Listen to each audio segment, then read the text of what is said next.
Call me Pecado, 93 like me. Fire in the sheets, spending summers on the sea. Pecado, she throw away home. Bev Hill life on the day. Either question or understand the artistic direction behind observers.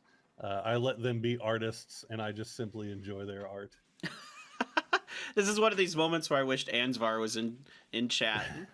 We could roast him a little bit, but no, he does a great job. So all the observers across the world are getting better and better as time goes on. Oh yeah. It is interesting. There is like kind of different styles, especially in Asia. Like I've noticed the Asian observers much more interested in showing you third person perspectives, kind of overviews than necessarily the first person stuff. I wonder as time goes on how much that will change. But let's go back over to this because this continues. The battle for Pecado will rage on once again. Of course it will. Well, hopefully we'll see how Genji can cope with it this time. They're definitely used to it by this point. And to be fair, they're not giving up Pecado either. So they're down to party. Oh my god, just PO gets him down to half health before he even hits the damn ground. And yeah, PO does need to be careful though. He did get dusted from this position early on in last game, and it does not look like it does not look like it scared him at all. Oh, Loki though. That's okay. Aqua5 was there.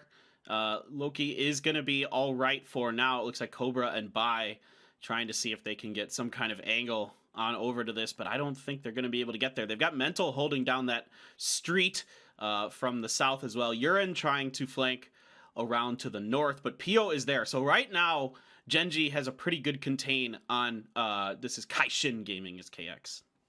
Running past each other here, and yep, Urin's still just holding the same spot. No helmet, no Fs to give. He's just waiting for his inevitable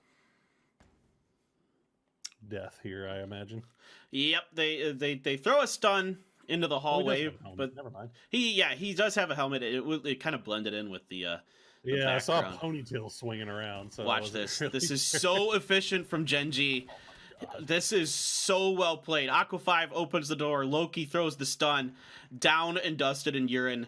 And I don't know what Bai can do here. I think Bai just needs to leave because this is going to be a 4-0 for Genji. Yeah. I mean, Genji just clearing this thing out. They're like an actual freaking SWAT team. I mean, I don't know if they were watching live PD in the hotel rooms last night while they were, which by the way, they should totally be watching live PD in the hotel rooms. Live PD is the best. Dude, when we were in Los Angeles for PGC, that was all I did at night was watch live PD. I kid you not. I'm telling you, dude, it's 2020. We're all about live PD, White Claw, and chill.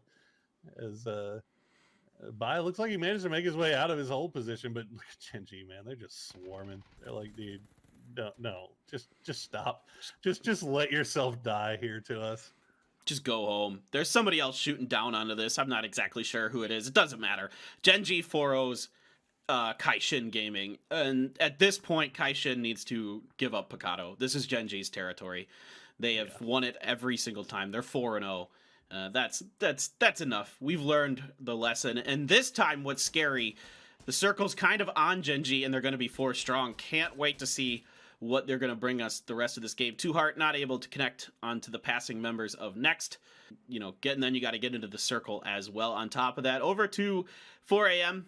Losing forever early on. And now it's Tianba they're going to be up against as M200 is waiting, hearing these footsteps, trying to see if he can catch somebody, getting just a little bit too far ahead or maybe not looking the right way. Minions is going to go down. Good spray from M200. Why does it feel like it's always Godvi that goes down first? As Godvi, the artist formerly known as Wayless, the artist formerly known as Godvi, is now Minions. And somehow M200 is allowed to stay alive here as the flashbangs are going to come back from Yule. They're going to see if they can maybe get these reses off. You can see nobody else from Tianba anywhere near here. This is all the M200 show as he's, oh yeah, he knows exactly what's going on. That's a nice molly. Oh Just my make it rain god. fire. Oh my goodness. M200 doing a fantastic job as the front man, and 4AM gone. Just absolutely disposed of. And look at this. Genji, I don't know what's been going on. They're still 4 strong. They're piercing right into VLG, ripping through them. Loki going very low. But right now, Genji unstoppable. This team is broken. Please turn their hacks off. They are too good. Yeah, I mean, we've been waiting to see what can happen if Genji just has an early game where they don't have to fight somebody. Where they, I mean, it still didn't happen. They still had to win Pecado. They 4-0 it for the first time, and it feels like a while. And now, I mean, they're playing from a rough position.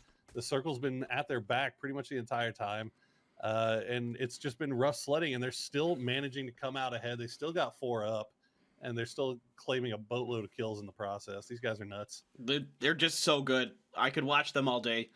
Just focus on them. TSG might be the next victims. We'll see. Infantry's over by Quadro. Both of those teams still 4 up. We are in phase 4, so of course there's still a bit of room to work with in this circle, but it is going to start getting very, very tight very soon. Genji's able to secure themselves a couple vehicles off of all of this, as now they're getting pressured from TSG. To their south, so they're gonna have to stop up in this dip and try to see if they can relieve the pressure, get a little bit of shooting done into TSG. But it looks like TSG is not feeling this fight, as they're pretty spread out, so they are actually going to back off and regroup. Yeah, it's definitely the wise move here, as they're able to kind of keep a 2-2 split going on both sides of this road. And get a little high ground, and then also kind of keep the low ground, as well as, oh no, Aqua5 from downtown. Gonna get the down there on Sia. Should get that res pretty easily though, but that's just kind of putting him on notice, saying, hey, guess what? We're gonna F you up if you guys misstep. It's like Gen.G could just do whatever they feel like when they have 4. There's no fear. There's no, every shot they take is just confident. They know they're going to hit somebody's head. They know they're going to get a knock.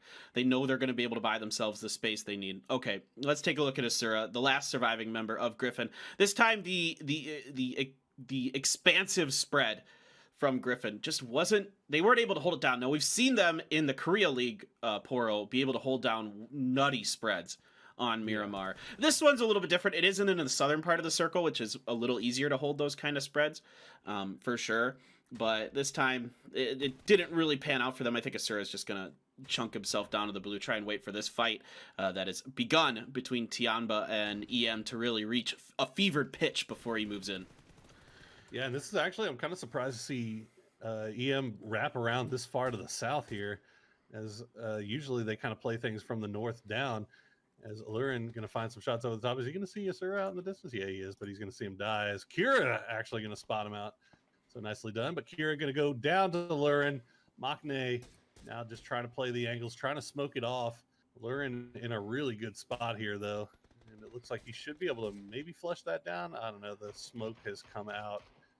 So might have to wait. That's a nice little grenade from Kinch there. It goes a little bit too far, as all of this is taking a little bit long to play out here. They've got the new circle that they have to be concerned about, because these things are going to be chunking here.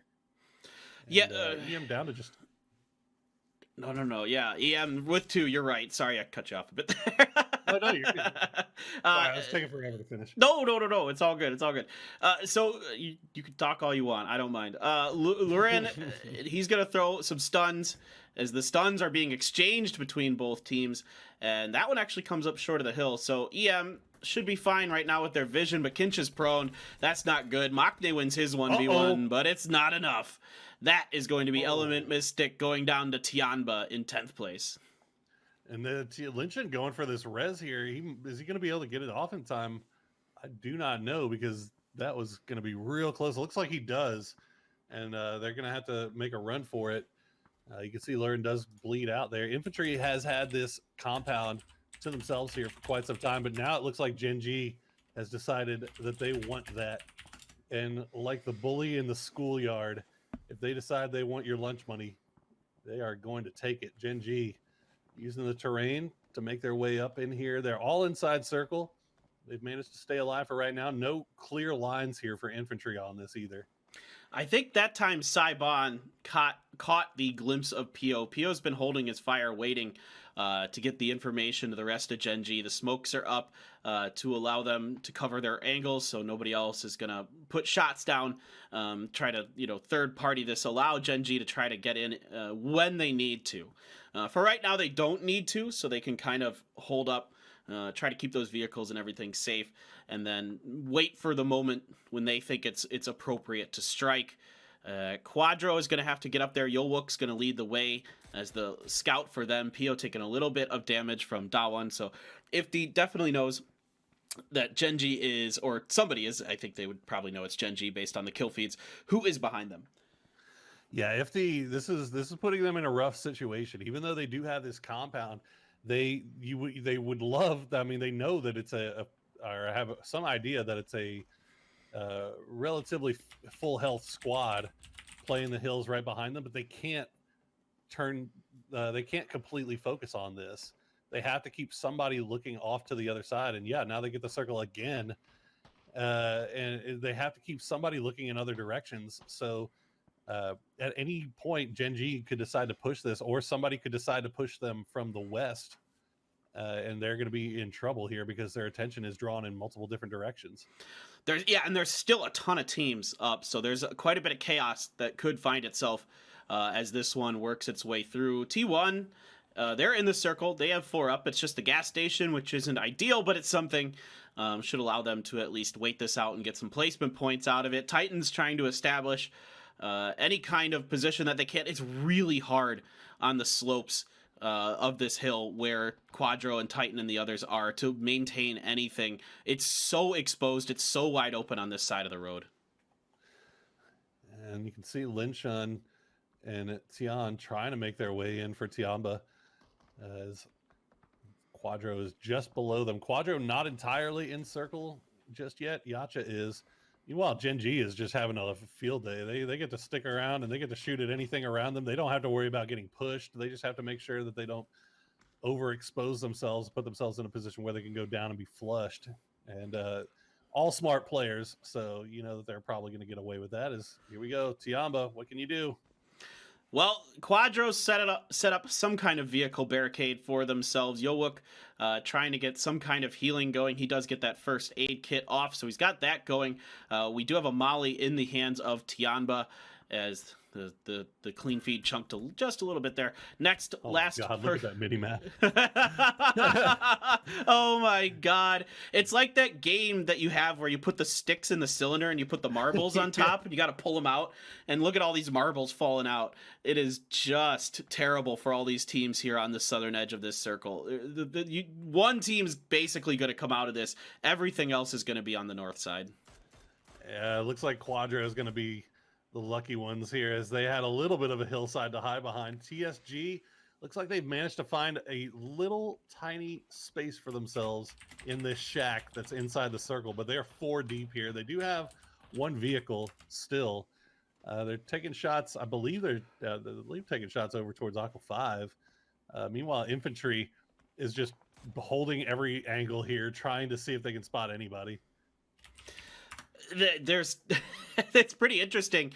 No one's tried to crash infantry yet, which sometimes in desperate circles like this, you'll see somebody just full on send it and YOLO it. But the discipline here pretty strong for all these teams. Again, this is such a damn good lobby that you're not going to see too many big mistakes. We see them from time to time, of course, but everybody tends to play really smart, and that makes things so interesting, and it allows for individual skill to really shine through, and that's what you're seeing with a team like Gen.G right now that just has, like you mentioned, Poro, bullied their way into their position. Yeah, this is going to be really rough sledding here for a lot of these teams. I mean, Quadro's 3 strong. They're on the edge. They've got to try to make their way through Titan and TSG and Ifty. So many 4 strong teams here this late in the game. And Titan, I mean, they've got a lot of room to work with over this ledge. I mean, they're not taking any pressure really from infantry or from T1 because there's just no angle, no line of sight onto this. But they can't overcommit. They can't overpush into Quadro here because then they would become they would fall into line of sight there. So, and then you also got to wonder what TSG is going to do. I mean, look at all these teams here on this southern side here trying to make things happen. This is nuts. Oh, it's chaos, and it's amazing that they're able to work with how little space they have so well. Credit to all these teams doing a really good job holding on, fighting this one out. I love what Titan is doing, spreading out, just trying to box this in as best they can, not overcommit to anything just yet. Hong wants to come up, try to finish off Quadro. Ooh. It's going to be, I didn't even catch that in the kill feed. It went so fast. Somebody else finished off the OX. I'm not exactly sure who it was. But anyway, they're getting just dismantled. Genji's picking up kills on T1 and others, TSG as well. Now Infantry is going to push up to the front of their ridge. They want to try to pounce on top of Titan. They are weak and they know it. Couple downs already on a Titan. Grenades coming out. A lot of utility should be available for this Infantry squad, but a good grenade is going to finish off Longsker from One Boy and almost gets traded out himself. I have no idea how TSG got roasted so fast, but it was, like you said, a combination of everybody. Meanwhile, T1 also gets beaten by Gen.G. Somehow Gen.G has just completely taken over this north side. They have 11 kills. This is Gen.G. This is the Gen.G we've been waiting to see.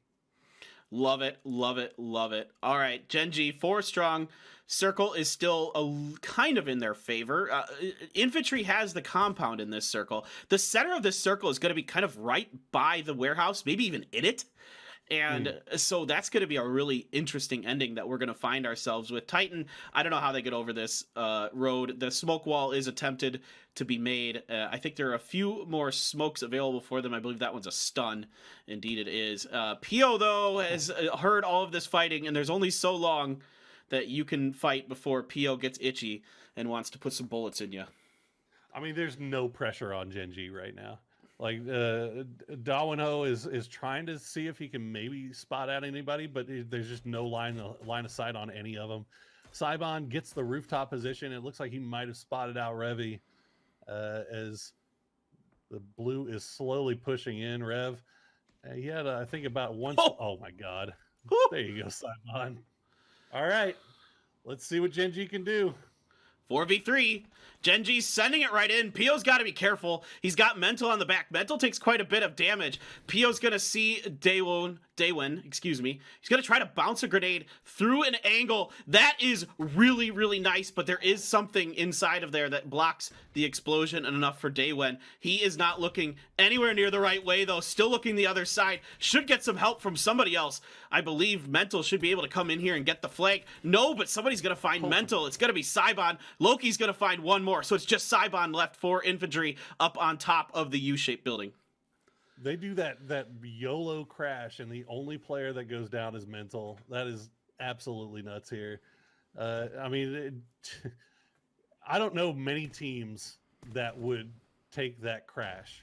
Oh my God, Pio. Okay.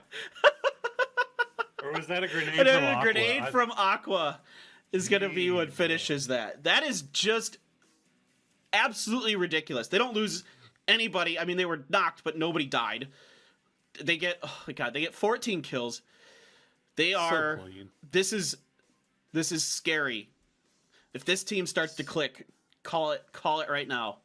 So clean. Loki with the 6K, Pio with 4. I mean, Infantry did everything they could. That you know, despite the fact that they were in that compound, you saw how difficult it was to hold that compound just because of how many 4-man squads are around them. I mean, they could have been crashing any single time. Gen.G had great position on those hills to work with, and Infantry, they could take shots. They just never found any lines of sight on anything.